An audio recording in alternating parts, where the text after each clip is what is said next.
everybody, welcome to the show. I'm Sal. I'm Ethan. I've been. Oh, we're going to have a humdinger of an episode for you guys today. We're talking about some news out in the world of Marvel Comics. There was some tea that was spilled that I can't wait to share with you guys. Also, I wanted to ask you guys a kind of weird conundrum about the upcoming James Gunn DC Universe and how it may pay homage or might be a massive middle finger to the Zack Snyder Justice League verse. And but before we do that, of course, I wanted to remind you that if you wanted to ask a question and that we would read it on the show, it's in patreon.com/ComicPop, and I create a little thread, and then you can submit your questions via that little comment section. For example, Max Baker says, if you're looking for a superhero show or movie to watch outside of the For the Channel realm, do you find yourselves drifting to Marvel or DC? And I feel like that's not really a very easy question to answer given that there are so few DC properties, but like when DC does inevitably come out with a thing, do you automatically go, oh, I want to check that out? Like Creature Commandos, for example. Or do you go, that's actually DC? not the case, because DC has a ton of CW shows. Wow. That I've never seen. They have a ton of graphic novels that they converted over into animated movies. Well, sure. Yeah, that's So different. but this is about TV, right? So much to see on that. Yeah, that's not really a fair question because the DC stuff is going to be on Max, which I don't have. So I'm going to watch the Marvel stuff because I do have Disney Plus, because there's other stuff I want on Disney Plus. So like it's not like I do want to watch Creature Commandos, right? Like I would love to watch Creature Commandos, but I'm not going to get Max to watch it, right? So I do watch Daredevil, right? So that said, there's stuff that I haven't seen. Like I didn't see Moon Knight, I didn't see Echo, and I didn't see She-Hulk. Yeah, I saw basically all the others. Miss Marvel, I didn't watch Miss Marvel either. So yeah, there's so by that measure, like if you look at like percentage of stuff I've watched, it's like it doesn't look like I watch either. Ben, do you have a predilection? You one over the other? Did you see Creature Commandos? I did. Oh, what'd you think? Oh, it was a lot of fun. Yeah, it is fun. It is very Guardians of the Galaxy or it Suicide needs Squad. To be a little cleaner, though. Cleaner. Yeah. Cleaner, like in the animation or in the the storytelling plots. Like I don't feel like they have a clear direction of where they're going with the channel.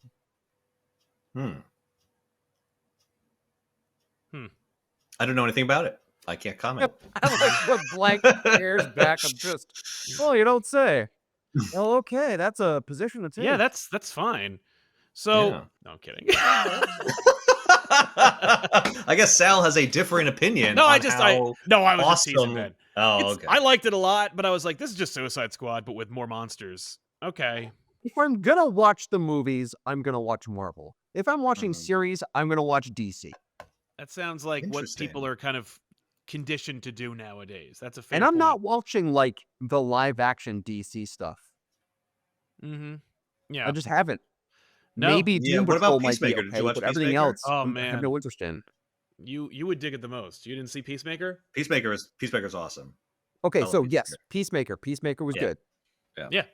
But if you're talking like all of the Teen Titans stuff, all of the Flash stuff, all of the no. Robin cracks going on. No, absolutely not. It's kind of like these things have to prove themselves, right? Like you're saying, like you're not in for the DC movies, you're in for the Marvel movies, because Marvel movies kind of prove themselves, right? DC movies have not yet, whereas it's kind of the opposite for the shows. Although I think Marvel's more hit or miss with the shows, right? Like some of the shows are great, some of them are not. I'd say more not so great more recently. Oh yeah. Well, I mean, just watching Daredevil, some of the show is great, and some of it is not. Yeah, so I've only seen the first episode, and I was like, the intro is like, what? That was all reshoots. The way that they worked it was they shot like a couple of episodes of a totally different show, and then they went, oh, this sucks, and they scrapped it and got a new showrunner and then reworked it.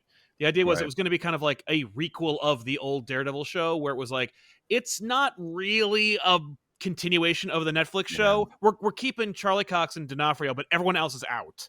And new Vanessa actor, stuff like that. And they went, no. Actually, people are freaking out. Let's just say that the old show happened, and actually all of the Netflix stuff happened. and so we're just going to put that all back in, which I think is a smart move. But you're seeing like apples and oranges just smashed into one, like well, that salad. Geez, that makes a lot of sense based on what I saw, because the quality was like all over the place. Oh yeah, and what's worse is the new stuff is the worst. Yeah. And I'm like, but I heard that the other show was the bad part. But apparently all the stuff, like all the juicy stuff with acting and lawyer stuff, that's all from the old show. That's from the old. Yeah, that's what I'm seeing. And action figure setups on rooftops that are clearly sets, that's all new stuff. Like all the really bad CG and all of the really, really questionable creative decisions, that's all new Marvel, which doesn't surprise me in the least. Well, if it's reshoots, it makes total sense, because it's like, well, we already made the show. Like the show had a budget and we fucking spent it. Like it's gone. Like anything else you want to do after that is like, you got to come up with new money. So it's like, well, you can't be cavalier with that new money. That's all. You're all in the red. Every dollar you spend has the show. You already have a proven platform for it. Just keep it going. Yeah. Well, they had to cancel it. They scrapped the old show. That was the budget for the rest of the show, seasons, right? They're keeping the old show. I'm saying for the new season, they shot almost an entire season of the new show, threw it away, and then Frankensteined existing footage with new reshoots into making a new different show. Oh, that's real problematic. Yeah, it's a mess. But it's for that reason I said, because they spent all that money, right? So they can't just throw away everything they did. Like, you can't do that. But you also can't spend a whole lot of new money, because like from a company like budgetary standpoint, it's like, well, I budgeted X dollars for the show. You can't just budget double that, to redo the show. Like you're going to get like, okay, well, you can get another 20% on top if you want to do some reshoots and make the fans happy. Like, fine. And they might have even budgeted for reshoots, right? But they didn't budget, I guarantee you, for the level of reshoots that were required for introducing entirely new old characters. Yes. Like, there's no way. Yeah. So, yeah, that's why it looks like that. That makes total sense. I thought that I didn't realize they got so much of that new show done. I thought it was more like the pre-production stuff that was all done. Yeah, no, when you get to like episode... like 1 or 2 episodes or something. But no, by I think episode 5 will be the fullest, most fresh version of the show. Okay. Like, once we get out of episodes 4 or 5, then it'll be the new show. Yeah. Everything else I'm predicting.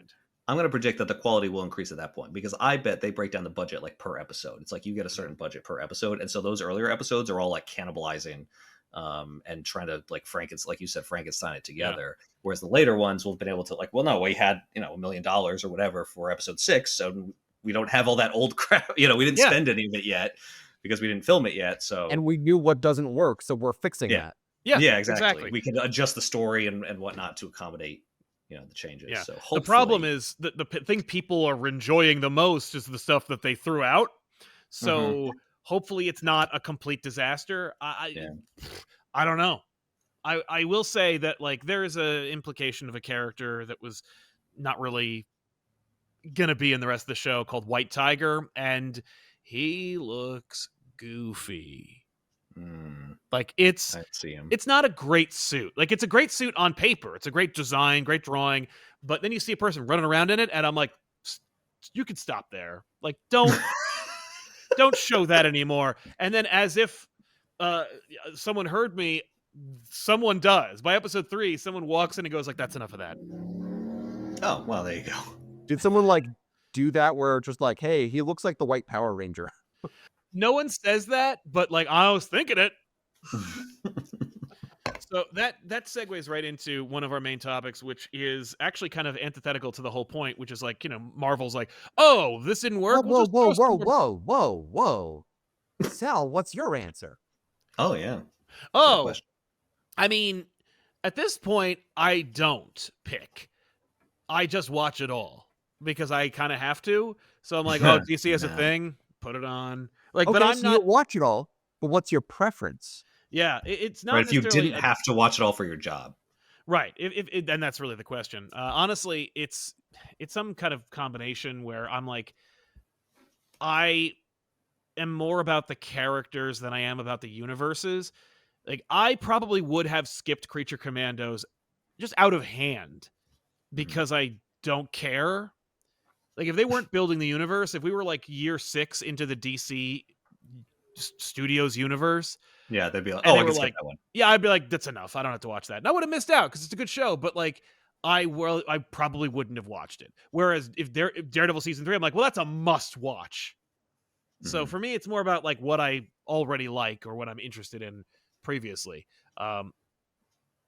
So it's not necessarily about Marvel or DC. It's just about like, oh, that's something I need to see, as opposed to, oh, that's something that like I want to watch or could watch, but I just rather watch old Frasier reboots or repeats. Yeah, that's very similar to me, right? Like, I watch the stuff that I want to watch, and I don't watch the other stuff. I love the Harley Quinn show when I get to see it, which is not often because I don't have the network. But right, if I'm with someone, you know, who has it, and I would watch Creature Commandos not because I care about the characters, but because it is a new thing, and James Gunn. It's like I want to see, you know, I want to see what. Okay, what do you got going on? So it's like the circumstances and the characters combined are what make me want to watch something. Yeah, so it's not really about brand loyalty, certainly. Yeah, no, not at all. A prominent comic book artist and creator, Dustin Nguyen, had what the kids call a crash out on Instagram regarding Marvel. And when I say a crash out, basically he freaked out. He just had a complete and utter meltdown on Instagram. Like a mental breakdown? No. More like just he just had enough. Like He reached a He limit. burned some bridges, let's say. He did. He ensured to never work for Marvel again. And and one of the things that he like pointed out, and it's the main point that he pointed out, which is and one of the main things that he needed to say was basically Marvel is cheap. And he's not saying anything that's we've said that before. New. People have it's said not that a Marvel's soccer. cheap. No, but like at the same time, it's important. For we're talking comics, right? Marvel Comics. Yes, Marvel Comics. I'm sorry, Marvel Studios just also makes cheap. It look cheap. They'll be like, this episode cost $200 million. Wow, a whole episode cost $200 million. Why does it look like it cost $13? Yeah, I don't know what their problem is, but over at Marvel Comics, what is the international stuff? Right, about being in other countries, writing or drawing in other countries. He has to go to other countries. What is no? His issue is that, like, if anything sells anywhere else, he can't get royalties for it. Like, he only gets royalties for American printed comics. If the comic sells better in Japan or Europe, he don't get a piece of that. That's a completely separate thing. Is that the case for Marvel and DC, or is that just Marvel? I don't know. All I know, and that's the problem with Marvel and comic books in general, is how closed off they are about how things work outside of like conjecture and hearsay. Which is why he's going to be fired specifically, right? Well, I mean, he's a freelancer, so he just won't hear. Well, yeah, that's why he'll never work for them. Yeah, but like some of that stuff you could say, but stuff like that, if they're protective about it, like you're done. Oh, he gets specific. I've asked Marvel for like, I swear, $75 page raise in the last 15 years. I don't need that shitty chump change, but I want to see how cheap they are. All this equaling maybe a royalty that's, please, sir, can I have some 15 cents after you've made your thousands things? No response. So what am I treading carefully for exactly? I'm like, fair enough. And this is one of those things where I thought people were going to go like, cool, and then just disappear. But apparently other people jumped in, including Sean Gordon Murphy, who's like, seconded, I'm more loyal to DC because of this. I recently found out I've been blacklisted from Marvel for around 10 years. Tried to fix it, not much success. Maybe if I offered to cut my DC rate by a third and take a third tier title for a few years, they'd consider hiring me. Well, if he wasn't going to... Well, not anymore. He will never be called again. Other people, Zoe Thorogood, she did. That situation was even more crappy. Zoe Thorogood, relatively new creator on the scene, independent darling, but she was like contracted to do a character sketch for another version of like Spider UK, and she's like, all right. So she did like a quick, character design, and they went, Zoe Thorogood drew a character design, throw it on a cover. Now it's a cover. And it's a really shitty cover because it's basically just a little character design that Zoe Thorogood drew. It's like a doodle. Right? Yeah, a doodle. Like, wasn't as polished as she would have done it. No, absolutely not. But it's a cover now, and she didn't get money for that at all. Right. It was like $100 for a sketch, and that's the end of it. Marvel basically approaches it like, well, and that's the real kind of headline of it all, which is that Marvel, and it always has been this way, Marvel being like, you're lucky to get to use this. Like, Mhm. you don't own Spider-Man. You're welcome for drawing him, but we're not gonna like pay you Spider-Man numbers to draw him. Like, Right. very Right. I mean, look, there's millions of people who want to draw Spider-Man and who draw him for fun. You actually make money for drawing Spider-Man. You're lucky to make a dime. yeah. Other creators jumped in: Yannick Paquette, Sean, By the way, that's Jason Sean Alexander. horrible. By the Oh, way, I I'm not agree. supporting Marvel. I'm just saying, like, that makes sense from their perspective, from a just ruthless, evil business perspective. That makes so much sense. It's one thing if it was like a quick contract where it's like, hey, we need you to draw a sketch. We're not going to use it. We just want to see what's going on. Yeah. But there's a clause super for dirty. if we decide to use it, then certain terms and pay rates will apply to it. Yeah. But it didn't. It was, hey, we'll pay you for this. Oh, we paid you for it? Now it's going everywhere. And we'll kick you to the curb. Yeah. Yeah, well, we technically own it, so you're welcome. As a counterpoint to, the aggrieved artist, I mean, this is how every industry works. If I was to develop for a tech company some, bit of code or whatever as part of my job, they own it. I don't own anything. I get nothing. Zero, zilch. It doesn't matter what I invent. And it's in my contract. I have to sign something that says that, right? So like, that's just how it works. If that's you business, wanna, and they're lucky they get, if you compare to other businesses, artists are lucky that they get any royalties at all for anything. Yeah, working for Marvel, but right? you are also paid a fair and livable wage to do that job. These are freelancers who are only their only freelancers butter. Their only way of getting any like rent is by charging a good number and getting royalties for that work. Because the thing that I look at it is like comic book artists, particularly, they're like athletes, where you're gonna get all the juice out of them during these years. And they're putting in the work now so that they can hopefully eat off of the work that they had done. Now, some artists can stretch that out. There are a lot of Brett Favres out there in the art world, but like, I feel like it's an insurance policy for them where it's like, I work on because your prime earning years are when you're 20s and 30s, and then when you're you don't have any physical issues that might impede your ability to draw. But you're paying into this big thing. Like I draw Batman, Spider-Man, these massive characters, so that they will be in perpetuity. Like they will be printed. If you were to be an aggrieved artist, if you're frustrated and you're talking to a peer, particularly a successful peer, what they normally would tell you is, well, I mean, there's your problem right there. You're working for Marvel and DC. If you ask Robert Kirkman, he's going to be like, well, there's your problem right there. I mean, like, why are you even trying to beg for table scraps? I mean, just go out and make your award-winning, independent, self-made comic book. And then the Benjamins will roll in. And, pay the publishing costs and, get distribution and do all that. Oh, yeah. Just take out a massive loan where you have no idea if it's actually going to succeed or not. Yeah. Because I guarantee you, plenty of people have already done that. Oh yeah, that's what he's a name. He's got cachet. He has a rate that he can command because of the word of mouth and understanding of this talent. So yeah, it makes sense that you could do that. But at the same time, like not everyone has that at their disposal. But getting back to the core of it, I was just kind of like struck by what an interesting time we're in, because it would be unheard of up until the 90s and maybe early 2000s for anyone disgruntled to go on the internet and be like, this sucks. Someone that isn't as intrinsic or as entrenched. Like Peter David could go on his blog and be like, fuck Marvel, and that's the end of it. Like no one's going to go like, well, we're never hiring him again. But for an artist to go out on social media and just bash one of two options when it comes to big time royalty opportunities, but to have other people like Zoe Thorogood and Sean Murphy and Chris Stevens to go like, yeah, can confirm it blows. And it's not like it's all problematic creators who have been kind of blacklisted from the industry. Like some of these folks are talent who Marvel would be lucky to have, and they're like, yeah, it sucks, and here's my horror story. And for me, it shows kind of like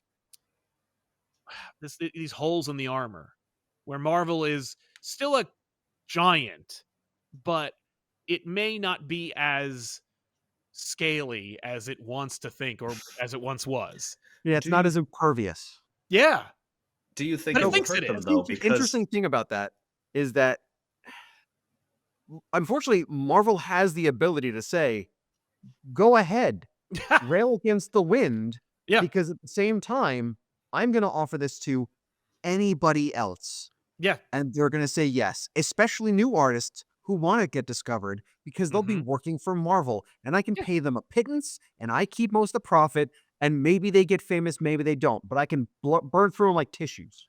absolutely. And there's never a shortage. Just the one thing that they're always making more of is hungry artists who hungry are comic interested in artists. hungry Yeah. comic artists who are interested in drawing Spider-Man. Yeah. Yeah, Uh, it seems to be Marvel's business strategy. In fact, I mean, I mean, you've talked about that with writers before too, yeah. right? Like where the writers they don't keep their big name writers. They let DC take them and pay Yeah. more, and they're like, oh, I'll Oh find yeah. more.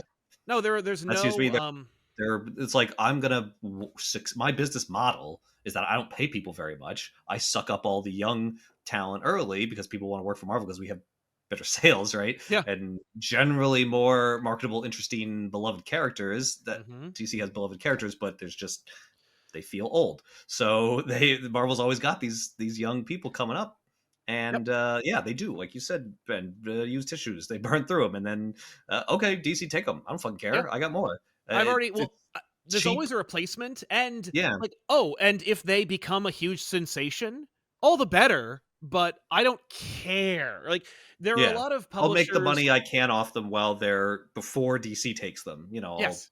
I'll ride that. I'll make that my money. And DC takes them. Okay, fine. I can't afford to pay Or them. That's my business model. yeah, or if they blow up in independent, if they make a book that is a critical darling that becomes a show or a movie, all the better. Okay, good for you. Marvel never seems to be as covetous of writers who, make good or, Mhm. who do well afterwards. They're not like, ladies and gentlemen, you Yeah. know, unless they're a movie director. And even then, Marvel would be more interested in hiring one to stunt write a book than they are to capitalize on like a rising star or established star from their old bullpen.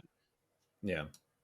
We've talked about the Marvel method. Do they still practice the Marvel method in terms of how they Nah, no. I write mean, books? like Okay, because there I are wonder if it's very not few a exceptions. okay. Because I was thinking maybe it's a legacy of that, where it's like, well, the writer, the artist, they're just two guys, Hmm. who are both they're cogs in a machine, right? It's Yeah, Marvel's like a machine yeah, that produces art.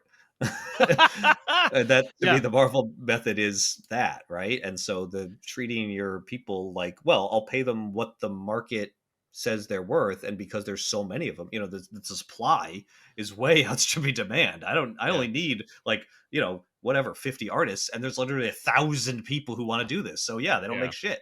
I, That's I supply think and there's demand. actually I think that is the new Marvel method. The Marvel method used to Mm, be that the artist basically like told the story and the writer kind of like filled it in.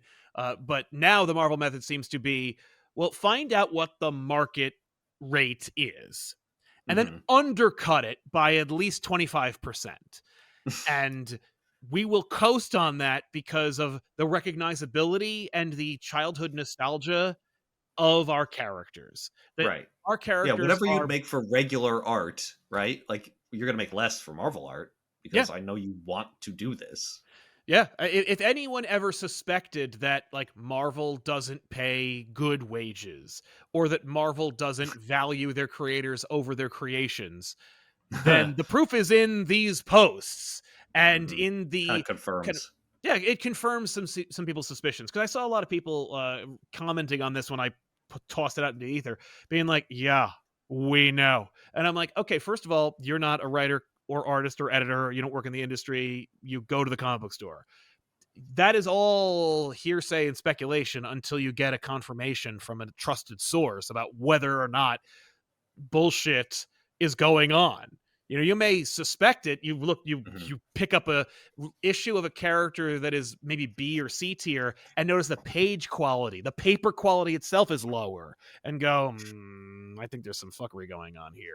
Or you read Amazing Spider-Man over the last 5 years and go like, wow, they don't seem to care at all about who's writing it, who's drawing it, or what's happening in it, as long as it's milquetoast at best and rage bait at worst, because as far as they're concerned, the book sells itself, and the undiscerning silent majority is just going to the comic book store and just going like, oh, did you get me my Amazing Spider-Man? Good, okay. And then maybe they read it, maybe they don't, but it goes into a bag and board and disappears. Like, Mhm. you might have some suspicions, but it's nice to get some kind of like internal confirmation, because the problem with it in any industry is when you say, oh, why don't you just tell me? The concern is because I don't want to get blacklisted. It's when we've had this conversation about like, why do we have so few heroes in the press corps when it comes to talking to politicians and holding their feet to the flames? And it's like, because they want to be invited back. Yeah, because Mhm. they'll get replaced. Yeah, Yeah. exactly. They'll get replaced in like a second. In a second, because there's always another reporter, just like there's always another person who wants to write a comic book or draw one for that matter. And it's like, the danger you take on is risking your replaceability Yeah. by shining a light. And it's also why I was really like negative about these comments that were very flippant, being like, who cares, oh, I've heard this before. It's like, yeah, dude, really, like, dude Put needs the himself on the royalties, line. and he Yeah. put himself on the line. Like, you could tell he Yeah. needs the royalties. He's complaining about it Yeah. in very vociferous fashion. Yeah. Yeah. Being dismissive of something like that is, especially to the person in reply to the person, is kind of part of the problem. Yeah, big Um, time. because it is a problem, Yeah. and yet maybe it's not a surprise. Okay. But it is Sure. still a problem, right? Right, but we have to admit it is a problem, though, right? Like, we Right. can at least acknowledge that, and it's Yeah, like, but yeah, but what it's, could you do?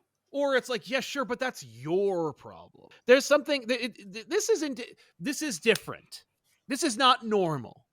Mhm. And why isn't it normal? And what So is it's it? pulling back the Maybe curtain a little bit. I think so, and I think Yeah. in a way where you would normally not risk it, and these folks are Mhm. golden to do it. Now, maybe it's because they're desperate, hungry, or just know that they're never going to get invited back, or maybe it's because Marvel isn't as powerful as it seems, or there's something really Or rotten their with it. rates are lower than they have been. It begs the question, why now? Why Why? hasn't Yeah, someone mentioned this before? Because these platforms, social media has been around for a couple decades, right? So someone could have always put them on blast. it's true. Why now? Why is it happening It's also a possibility that with the prevalence for the media to switch over to TVs, to movies, to that sort of visual aspect, the comic book creators aren't having as much of an impact on the stories as they thought. They're basically being asked to create stories that can be converted over into something that way it can put on the screen versus telling what they want. So it has to be milk toast. It has to be, middle of the road so that it doesn't offend anyone. It doesn't go Oh too my god. extreme. Ben, you are hitting on something very scary and depressing for me, because what you were essentially pitching, if I may put words in your mouth, is that Marvel, at least Marvel at best, is encouraging new or current creators to leave their stories a little more open-ended. Like, not open-ended in terms of like there's no definitive ending, but more like, don't put too much junk in it, because when it becomes the season 5 of Daredevil, we want it to really like be adaptable, so that when the people who are writing those episodes are tackling them, they can feel like they can really put themselves in there, because they're also creative and they want to have their spin on it. And I mean, like, certainly Hollywood has absolutely zero respect for comic books, and especially comic book creators. And it's very rare that any comic book writers or artists get to jump over to the other side of the pond. And Yeah, they might this have a would, little bit of input, but they don't get to run the ship. no, they don't. They don't even No, get to be a invited to very ride small on number. it. Yeah, Yeah. they will happily take stuff invented by writers, artists, and just Right? tweak it a little But can bit, you and then put it imagine, in like, with no accreditation, no yeah, money. Yeah. I could imagine a scenario where that happened, where Marvel looks at a situation like, oh man, we're going to adapt Infinity Gauntlet. And so there's all these key things that happen these great character moments that occur in Infinity Gauntlet, and when the the Hollywood machine gets their hands on it and does something completely different, the audience goes, "Oh yeah, that's cool. That what you did was cool, but I wish it had this, this, this, this, and this because Jim Starlin had this to say and this to say, and he really had this, you know." And they went, "Man, I wish these people didn't even know the names of the creators. Like, I wish they would just."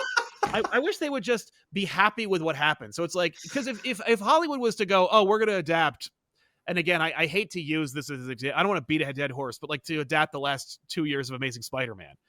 It's like, oh yeah, it would go from, oh my god, I can't believe they're going to adapt Kraven's Last Hunt. I hope that J.M.D. Matea's story is going to be really, really well, like, you know, faithfully adapted, to, oh yeah, I think that happened in a comic book one time. Like, oh yeah, I remember that moment from like Yep. a year Well, or yeah, two that ago. that looks like something I read. I don't know who wrote it. I don't know who drew it, but I do remember Yeah. that it happened in a comic book, and that's enough for me to give it its accolades. hmm Ooh. I mean, that's what they want, right? Like Yeah. they've always. I mean, ask Alan Moore. This is what they always wanted. Is just it's mine.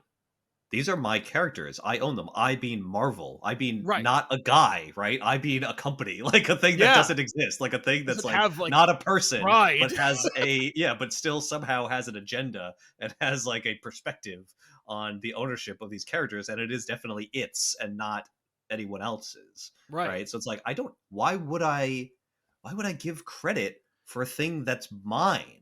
It's mine. I made it. Yeah, they helped make it. They were part of it, but I, Marvel, I made it. It's mine. Yeah. I can do whatever I want with it. No, Who Marvel, are you to you tell me funded it. That's all you did. You didn't come that's up with all the that creative matters? In story or the capitalism, I own direction. it. I paid Yeah. the money, right? I put up the money, and it's now all mine. That's how everything else works in a capitalist system, right? Like the workers don't own any Well, and it's part of the why thing.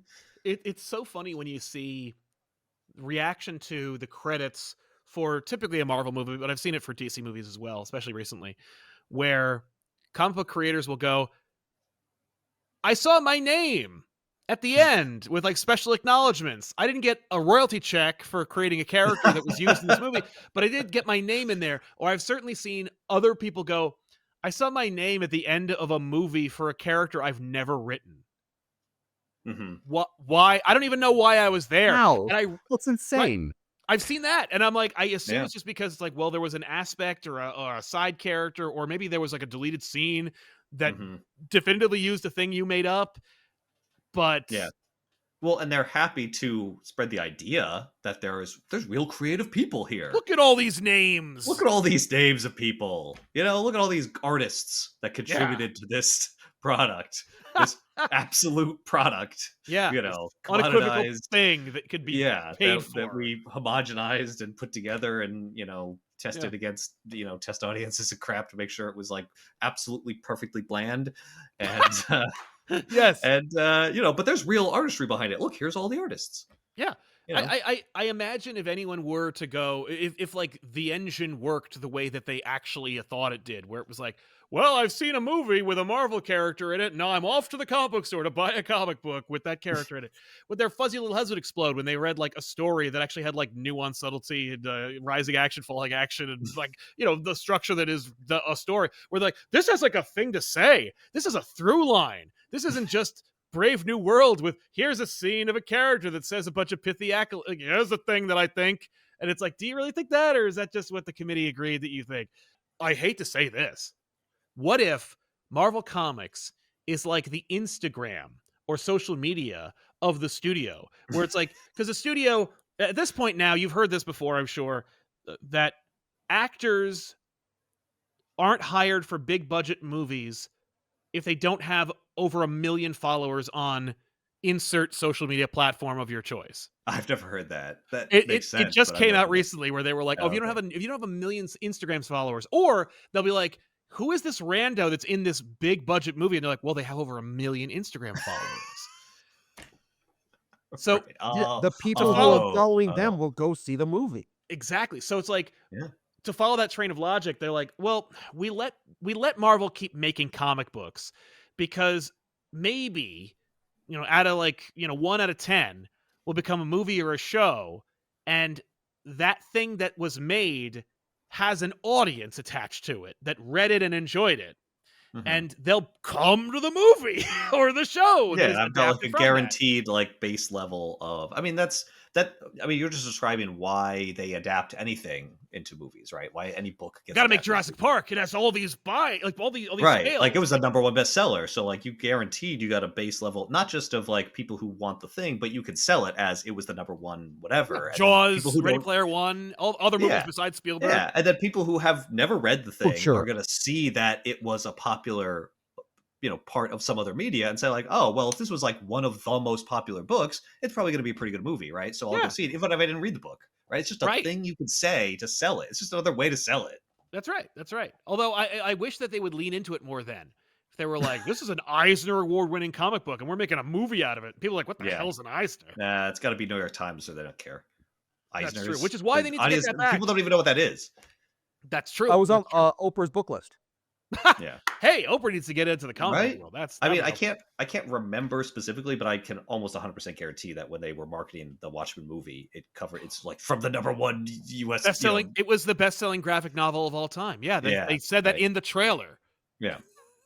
So when they could use a metric that like people know and understand, Eisner's, you'll never see Eisner's mentioned in a trailer. And that also, of course, it doesn't mean anything. So moving on. Our final topic of the day, and I assume this won't go on. It's just kind of a funny observation I was making, because the restore the Snyderverse is always trending. At some point, is it still? Wait, Okay. as in make more movies that follow the Snyderverse, or just like no, there's another cut of Batman v Superman? No, there's no more. No, cuts. it means like make it the official current continuity, right? Right now, right. Actually, more like a few months ago, but maybe they're still in this world. I muted everything associated with it. But right now, as far as I'm aware, the desire right now is them going like, well, DC licenses the characters, so sell the Snyderverse to Netflix, so that Zack Snyder can just have a pocket of the DC universe where he can just continue to make. You have a pocket universe. Yeah. Like just a multiverse, but like in his world, because he already has like a deal with Netflix to make all those movies no one's watching. And so, yeah, have you not seen Rebel Moon? I didn't see Rebel Moon. I'm aware of it. No one has. No. But he has a deal to make those movies. So it's like, well, instead of that, he'll just make Justice League 2. Is the theory here that if they just let him do it, like someone will come up with the money? Is that the idea? Because you need the money. Like the money is kind of the thing. Sell the Snyderverse to Netflix. Netflix will just use their endless cash to pay to keep making it. But not only that, you can't do that. Into what we were just talking about, because if Zack Snyder has so many people that follow him and want to see his stuff, if you put his name on the project, his fans will go watch it. Well, that's their argument, right? Their argument is we'll buy it, so why don't you let us have it? And it's like, well, I know exactly why, because of this Rebel Moon thing. Well, that's the thing. It's like, will you buy it? Like, how many of you will buy it? Like, are there enough of you to justify that? Right? Now, but what these proponents of this would say, but you're selling it. I'm asking you to sell it, so you can't lose. You don't even have to make it. All I'm asking you to do is like make an offer. How much will it cost for me to get like subsidiary rights or something, for Netflix to get rights to make DC content that continues the Snyderverse continuity, right? Yeah, like that's what they want. You make money either way, right? So why would you say no? That's what they're trying to argue. Because they're not in control of it then. Yeah, no, it's because they're done. Why would I sell it to Netflix when I can just potentially keep it for myself and put it on Max? Yeah, because you're going to show up, Snyderverse fans. You're going to show up and watch my DC movies either way. Yeah, my James Gunn movies. You're going to watch them. You're going to watch them. Yeah, we'll see. You're watching them. A lot of you guys are going to bitch and moan, and you're going to show up and buy it anyway. Why? Because you buy every goddamn issue of Batman and complain about how stupid it is, how much you hate the writer, and you still friggin' buy it. Well, I question how many Snyderverse fans are also reading comic books, but no. I'm saying like there's the idea that there's people who are like devoted to the charter, right? And they're going to show up. It doesn't matter who's talking about Batman, whoever's. And you'll hate watch Batman. It every time. Yeah, but let me ask you a question: if they were to cast Ben Affleck and Gal Gadot, everybody from the Snyder Justice League, as the crime syndicate, And even imply that like that was the Justice League of that Earth, and they just went in this direction. Like Batman eventually went, "This is stupid," and he became an owl. Or they just go, "No, it's Earth 2. Like it's just its own crime syndicate, the crime syndicate Earth, but it's these They'd actors." have better results with that, I think. Well, is that Because if you imply that they turned bad, I don't think the Snyderverse people would. well? Is it Okay. bad? I mean, like they're just trying to run things. It would be hard to depict it as the crime syndicate was depicted and not have them look like the bad guys. Yeah, no, I agree. So if they were to, let's say that they just recast them or just, cast them as the crime syndicate. This is just another Mhm. Earth, but then they look just like those guys. Is that a great idea or just too mean-spirited and weird? Well, why don't we just cast it in part of the dark multiverse where the dragon is about to destroy their world? Well, that's, Yeah, just bring the dragon into this. Bring in the dragon! Tempest Fugonaut shows up. He's like, "I'm going to take this Dark Justice League." Yeah. Oh my God. I would love that. I would absolutely love that. Bravo! Stand up in our theater seats and just be like, "Yes, you geniuses, you mad lads, you've done it." Theater keep another ticket. I'll see it again. And then bringing random people off of the street. You get a ticket. there. And you get a ticket. You there, street urchin, come with me. We have to watch the Tempest Fugonaut movie again. I don't see that happening. But No. Even just as the crime syndicate, I think artistically it's a great idea. I think it's awesome to do that because it is a massive fuck you. That's the trouble, is that it's still giving the finger to all the fans who liked that stuff and wanted Zack Snyder to continue on. And you're saying, but you still get it. You still get the thing that you're watching. And while that's true, they get it while being pantsed. Yeah. Yes, they get it while being told that you're the bad guys. Maybe you could kind of finesse it where you don't make them as quite as bad, or you give them like a really good reason to have become the crime syndicate, right? Where it's like it was this, or like, I mean, they obviously that was their reasoning anyway, but it's like, but you make it plausible that like the only option was for them to take over the world and like become. Let me throw you this then, because the Justice League animated series from the early 2000s is like the template for everything. Everybody loves the show. They couldn't use the crime syndicate, and they really wanted to. So what they did was they just said, "Oh, the Flash was killed, and that turns the Justice League into the Justice Lords. So it is the Justice League you love, but then they become totalitarian. But like they're ruling the world and they're protecting it from their point of view, but it's not. They're not like universally bent to be evil, like Ultraman or any of these other characters.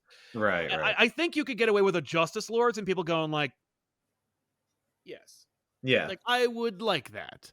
Well, if you push each one of them a little too far, or, they do lose the heart of the team. Right. Which also works out because nobody wants to cast Ezra Miller anymore. anymore. Hard and calloused. Yeah. Yeah, we lost our heart. Yeah, but as like characters in another movie that are part of the conflict, I think that's a cool idea. And you could maybe even do it in a respectful way where you say like, well, this maybe isn't the way that they should do it. Yeah. But like, I can kind of understand their point that, you kind of try to, thread the needle there. Yeah. Yeah. I fear, unfortunately, while this is like a fun thought exercise, that the Authority will exist in this universe. And so that's going to take that play. Like, they're not going to do that. What if they just cast them as members of the Authority? Oh my God. Now, okay, if Ben Affleck and Henry Cavill are Midnighter and Apollo, I think people would lose their minds. I would love the shit. I would pay to again. You there, out there? Have you seen The Authority versus Superman? Well, you must come in. Here are all the tickets. Oh my God. That would be that. I would be like, okay, you just won, DC. Like, I'd be like, if you do that, you are the top comic book movie franchise, at least for that moment. And and the next, my expectation is you are in charge. Like, you have only to lose your position at the peak if you do that. Yeah, that's true. Yeah, Marvel would never do anything so subversive and interesting. Yeah, exactly. So what if instead of doing that, where you make them the Authority, what if you still have them be the Zack Snyder universe? Okay. Sounds like a But then you multiverse. take the normal actor counterparts and you make them the authority. So Matt Damon is Batman. And the guy from Superman Returns, Brandon Routh. Brandon Routh, Apollo. I And mean, you're just those are like, great castings. I'd watch that anyway, but you play with that concept. I would love to see that. I don't think we're going to see anything even close to that. I think Probably not. we're already kind of like, it seems like they're walking back the whole desire to make an authority movie in the first place. When Oh, really? James Gunn was like, this is the slate for DC. It was like, Authority is a movie we're making. And I'm like, are you serious? Like, I remember being like, are you The Authority? Yeah. The Authority will be a movie. And I'm like, are you crazy? I mean, they made Black Adam. Yeah, but that didn't do so well. Exactly. But that might be why. As I understand it, the engineer is in the Superman movie, so it's like they're already seeding it, like it's happening. It's just like but it I seems doubt like right they're now gonna actually do an Authority movie. They'll probably find a way to merge it into something. I think you're gonna get a Superman versus the Authority movie. I think the idea is it'll be Superman versus the Elite, and it'll be like, oh, this is what you don't want this, right? Yeah, like we'll introduce you to these characters, the ones that we haven't seeded in our other movies at the beginning of Superman versus the Authority, and then you get that. We're not gonna do a whole Authority movie. No, probably. I mean, or if hopefully, I would watch that. Superboy's gonna punch reality first before that happens. Oh no! That's another thing. I'd love if they did that. Yeah, I wish they'd done that instead of Flash movie. That movie, reality altering. Oh, yeah, Superboy. Yeah, introducing the multiverse. There was no Superboy though, so it's like that's also confusing because to punch reality is a lot of a weirder concept for people to accept. We accept it because we understand the comic, or Sal does, and he explained it well. For you to say like, oh, I reversed time and I changed things. Yeah, I can visualize that. Well, the audience can follow that, but he punched reality. How? Yeah. Right. How do I put that on screen?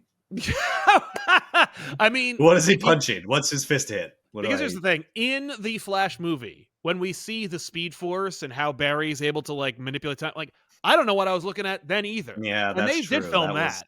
Yeah.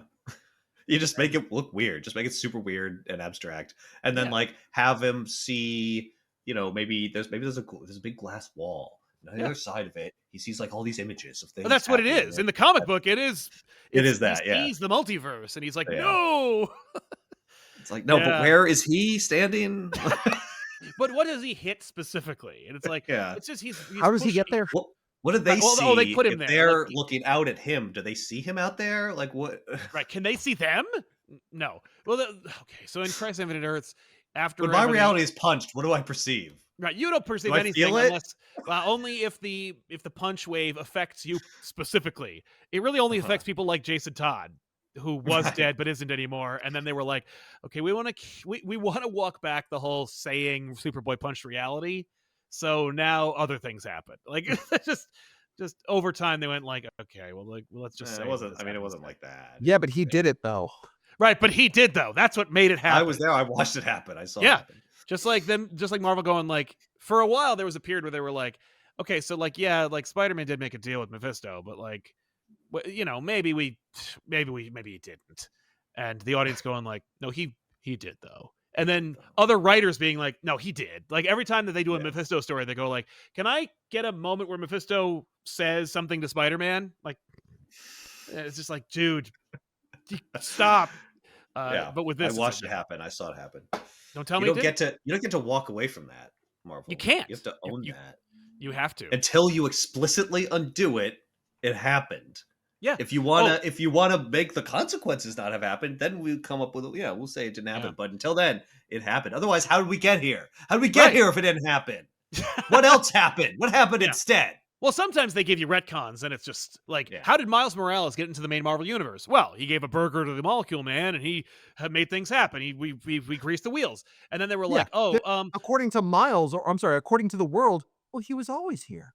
He was always there, and in fact, it was Secret Invasion. And then they went, no, nobody likes that. That sucks. Yeah. And I'm like, yeah, it Yeah, does. Don't do I that. guess they've done crazier stuff. To me, it's Yeah, like, well, how do you undo a marriage that was undone in like with a snap of the fingers in a way that makes no sense? How do you make it make sense with a retcon? You have to add like months of yeah, of conflict yeah, yeah. and hardship in the marriage that led up to it. You have to Right. make it a whole thing because anything else it doesn't explain it. Yeah, no. That's the Also, problem. all books where they already were married have not been retroactively changed. So if you leave these Right. books out in publication in perpetuity and people read them, for anyone who read them beforehand, it never was unmade, Yeah. and you have to read up until it was. Like there's a point of delineation between when it didn't happen and when it did, and for you to say it did and it always did, it's like, well, but implicitly didn't because these books exist and they say Right. that, I read and them. they don't even Yeah. reference it. Like, Right. so, bite me. But yeah, it's just an interesting. It was a fun little thought. I'm like, I think I would clap my hands and shout out loud if I saw a Oh yeah. version of the Zack Snyder Justice League as like a not as like a multiversal Justice League, but as a like almost like a twisted, like this was kind of a complicated Justice League kind of way. This wasn't really an ideal Ideal. Justice League. Yeah. This wasn't right. Mistakes were made. Right. And it's like, and when we acknowledge that, like, it could be your Justice League, but Right. it's not the It's not Justice League anymore. the Justice League. Yeah. But Yeah. then, like, the camera pulls back and it's just an etch a sketch, and then you just shake it and be like, I'm going to start over.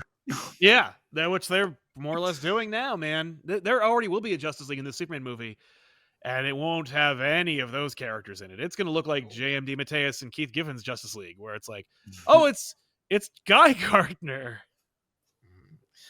and Hawk Girl. But yeah, so Yeah.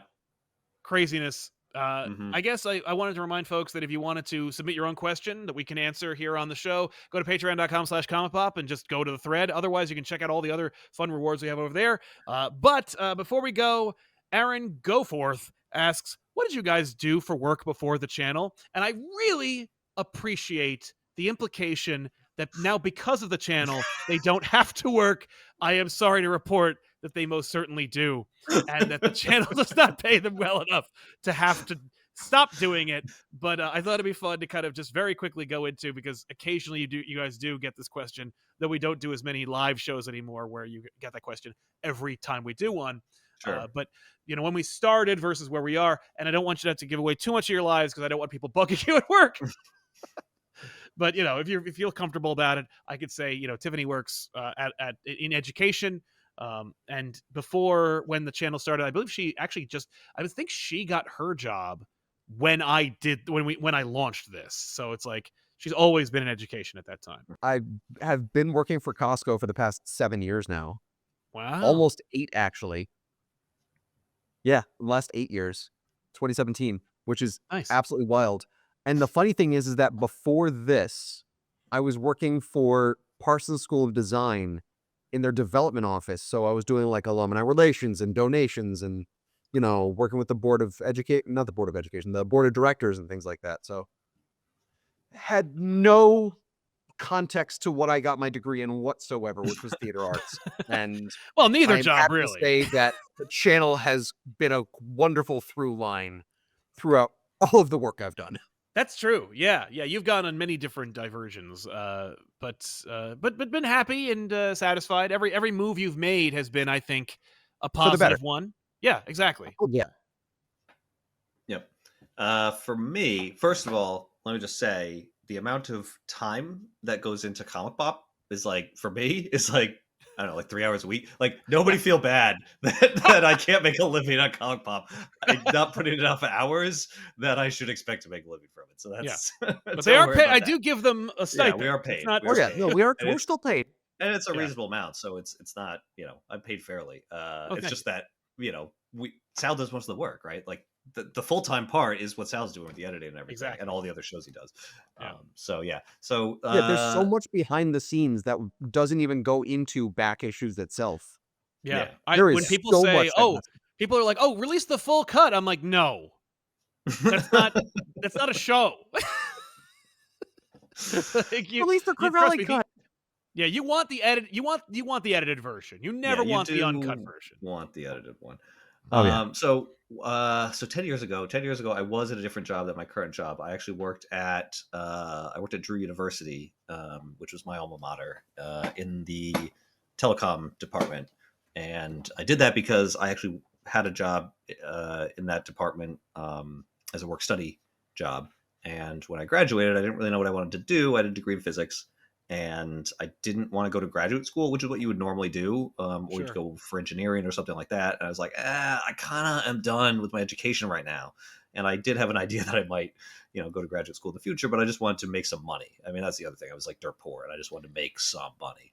Yeah. So I was offered a job, full-time job, by the manager of the telecom department, and so I took it. And I did that for 10 years. And then so that was, I don't know, I was in year 8 or whatever when the channel started, or 7 or something like that. Yeah. Yeah, I think so. Yeah. So that's what I was doing. I'm doing the same thing now, except for a different company, right? I'm not in education anymore. That was higher education, and our customers were like students and staff and so forth. Right. And telecom, by the way, if you don't know, is just running like the phone system. And to a lesser extent, some of the network, like the internet network, but not as much. That was really another area. But we were doing the old, ancient, out of date 1980s phone system and all the stuff that goes along with that. And so now I work for a private company that does telecom, and I won't say the name because it won't mean anything to you. So the only reason you could want to know is to is not good, right? Because it's not like you'd be like, oh yeah, you'd have to go look it up, and there's no reason. Oh, I'm gonna find him now. The small company, or it's like a mid-sized company. Yeah. But yeah, it's it's good. I like it. I'm doing quite well there. Yeah, So, it's wonderful. You've and it's again a similar situation where it's like each change you've made has been an upwardly mobile lifestyle improvement. Yeah, it's not a situation where I'm like, oh god, I can't wait until ComicPop takes off and goes to 3 million subs. Dude, I mean, like to do this. Trust me, no more than you. Certainly, if you've had that feeling, I've had it tenfold. Where I'm like, one of these days, Yeah. Now I have that one video, that one thing someone says that goes viral. Yeah, viral. How do we go viral? How do we go #viral? Yeah. Even if we did, it wouldn't help. No, that's the thing. One thing going viral is not going to do it for you. I mean, even Red Letter Media, who I use as like the gold staple, people who went viral, like they had multiple videos, right, that were big, huge videos, like really huge, like really huge. Yeah, and like unprecedented for that type of content. Yeah. And multiple, right? It was for each of the prequel movies and also the Star Trek movies, which weren't as big, but so that's what you have to do. Even then, I don't think when half of the bag started, it was like, I don't know if it's going to work, right? I don't know if they're going to be able to spin this. People hated it. Oh, yeah. No, like the Phantom Menace review started 12 years ago. Like we started like a year or two after Red Letter Media released the prequel video on YouTube. Mm-hmm. It has 11 million views. Yeah. As opposed to like that video's a monster. That video's a monster. Yeah. So yeah, that's one video going viral is not going to do it for you. And it would only make my life hard because like it would be like here's what Back Issues is, 11 million people. They'd be like, I hate these guys, and I'm gonna go find Sal's name is in the credits. I'm gonna kill him. Like it would be what the Red Letter Media guys had with half of the bag times like 1,000, because at least they were talking about movies, which people care about. Yeah. The great part about that is that like there would be enough people watching where they'd be like, I hate this, but I'm still really compelled to watch because it's well put together. Yeah. Well, I'm sure we'd get a bump. We get a bump. It would help. That's it. I normally what we do is we throw it out to like, oh, what are you guys working on? What's something to plug? But like, you guys are like, I'm going to work. Yep. I'm plugging going to work 5 days a week and being done at 5. Yep. Damn it. Yeah. Having health insurance is nice. Yeah, it's true. Yep. I highly recommend it. Sorry for everyone who doesn't have it. It's not your fault. Do what you can. Yep. Yeah. What a sunny ending to this episode it was. Thanks for watching. I'm cutting it here.